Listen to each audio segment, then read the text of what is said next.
এই অপু, এদিকে আয়। বাজারও যাই আমি একটু, আজ আমার লগে বাজারও যাই। মাত্র ঘুমাতে ঘুরবো আসছি ঘরেতে, তুই তো সকাল সকাল বাজারে কেন যাইতি? আরে বেটা, কালকে হয়েছে প্রথম রোজা, আজকে আমাদের প্রথম সেহেরি। বাজারে বড় একটা গরু জবাই করছে, আমি যাইতেছি গরুর মাংস আনতে। আজাই আমার লগে। ও, আজকে তো আমরা সেরি কেম না? আচ্ছা তুই একটু দাঁড়া, নাম্বার লগে একটু কথা কই আই। আচ্ছা যা, তাড়াতাড়ি আয়, আমি দাঁড়াইছি। তুই দাঁড়া দাঁড়া।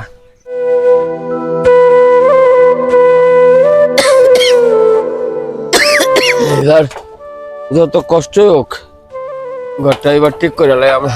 হ্যাঁ আব্বা, এবারে ঘর ঠিক করম, টিয়া জমায়া ঈদের আগে ঘরটা ঠিক করে লাইম। আর একটা কথা আব্বা, আলফাজান প্রথম রোজা, আমার বন্ধু রিয়াদ আছে না, বাজার হইতাছে, বুঝতে মানে গরু যাবো হচ্ছে, গরুর মাংস আনতে হইতাছে, বুঝছো? তুমি কয়েকটা টিয়া দেও, আমি গরুর মাংস লই যাই। বাবা রে, উপরের দিকে না চাইয়া নিচের দিকে চাইবি, বুঝছস? এই 1 কেজি মাংস আনতে গেলে 750 টাকা দরকার। হ্যাঁ, হইলো বড় লোহের ঘরের।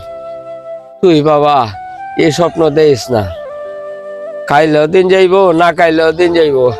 বাবা রে, একটা ব্রয়লার মুরগি আন না, যদি বালা হইয়া রান্ধি গরুর গোস্তের মতনই লাগবো। তোর 1 কোটি কষায় একাওয়াই এমনি বাবা। আব্বা, আমরা হচ্ছি গরিব মানুষ, আমরা কি আর গরুর মাংস টিয়া কিনতে পারলাম? তুমি কি কইছো?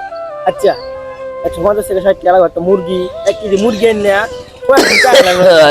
ইয়া বাবা, আর ঈদের সময় আমি কাম হইয়া 1 কেজি গরুর মাংস আনলাম না আব্বা।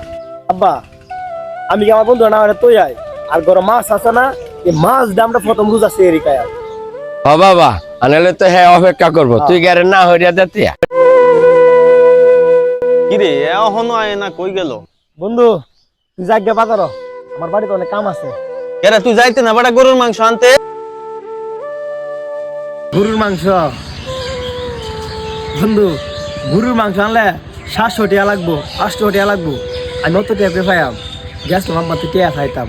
আব্বা কইতাছে 1000 টাকা আছে আব্বার, 1000 টাকা দেয়া রোজার মাস 15 দিন চলবো। তখন যদি আমি একদিনের লাগে গরুর মাংস খাইয়ালাই, তা আমি 10 দিন কেমন চলবো কছেন? বন্ধু সমস্যা নাই, আব্বা কইছে আমার একটা মুরগি নিয়ে দিব, তুই গরুর মাংস লইয়া যা। কি কস তুই? টেহার লাগবে তুই গরুর মাংস আনতে না? আরে বেটা, আমার আব্বা কইছে 5 কেজি মাংস আনতাম, আজাই তুই আমার লগে 5 কেজি মাংস লইয়াম, লইয়া 4 কেজি আমার বাড়িতে নেম, 1 কেজি তোরে দেম। তুই আমার পানের কলিজার বন্ধু বেটা, আমি গরুর মাংস খাইয়াম আর তুই টেহাবে গরুর মাংস খাইতে না? এটা হইব নাকি বেটা? ল আমার লগে হাট। বন্ধু তুই যাগ্যা, আমি কাজ করি যা। আরে না বেটা, কি এর কাজ করতে বেটা?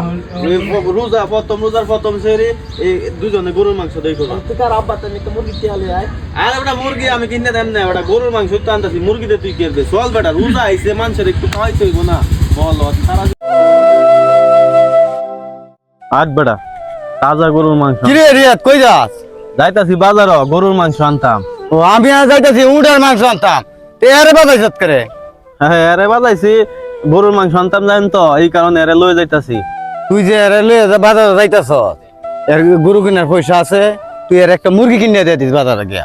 চাচা, আপনি না কই উডের মাংস কিনতে যাইতাছেন, আপনি কে উডের মাংস কিনেন, আমার বন্ধুরে লইয়া কোনো কথা কইবেন না।